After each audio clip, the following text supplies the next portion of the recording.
Ketua Umum PMPB Sumsel berikan apresiasi berupa uang binaan kepada atlet karate PMPB Sumsel, peraih kejuaraan Kasau dan Kapolda Cup. Sebagai bentuk penghargaan atas perjuangan para atlet, Ketua Umum PMPB Sumsel M. Yusuf Malaya dengan didampingi Dewan Pendiri PMPB Syahrial Usman menyerahkan uang pembinaan sebesar Rp213.200.000 kepada para atlet berprestasi. Ketua Umum PMPB Sumsel Yusuf Malaya menyampaikan rasa bangga dan terima kasih kepada seluruh atlet yang telah mengharumkan nama PMPB Sumsel melalui raihan 10 medali emas, 8 medali perak, dan 8 medali perunggu.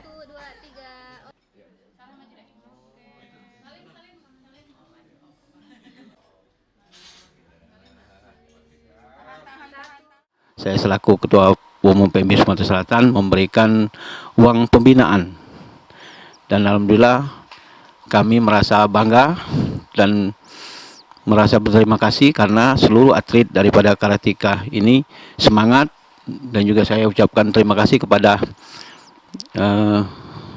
pelatih yang mana yang sudah berjuang keras untuk membina seluruh atlet sehingga pada hari ini kita bisa membuktikan bahwa Karateka dari PMB Sumatera Selatan bisa mendapat emas dan juga perunggu. Sementara itu, manajer karate PMPB Sumsel, Anissa, mengungkapkan rasa syukur dan terima kasih atas perhatian serta apresiasi yang diberikan Ketua Umum PMPB Sumsel kepada para atlet.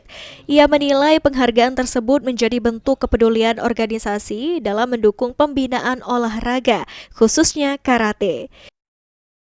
Tentunya kami seluruh tim karate PMPB Sumsel sangat mengucapkan sebesar-besarnya terima kasih kepada Bapak Ketua Umum PMPB, Bapak M. Yusuf Malaya, dan seluruh jajaran yang sudah sangat mendukung prestasi anak-anak, sehingga anak-anak bisa menyalurkan bakatnya dan bisa memberikan prestasi kepada Sumatera Selatan. Dan juga kami harap ke depannya ini dapat terus berlanjut, sehingga anak-anak bisa berprestasi baik di level daerah maupun nasional, contohnya seperti Pekan Olahraga Nasional. Melalui kegiatan ini, PMPB Sumsel menegaskan komitmennya untuk terus mendukung pembinaan generasi muda berprestasi, sekaligus berperan aktif dalam berbagai kegiatan sosial lainnya. Tim Liputan, PAL TV.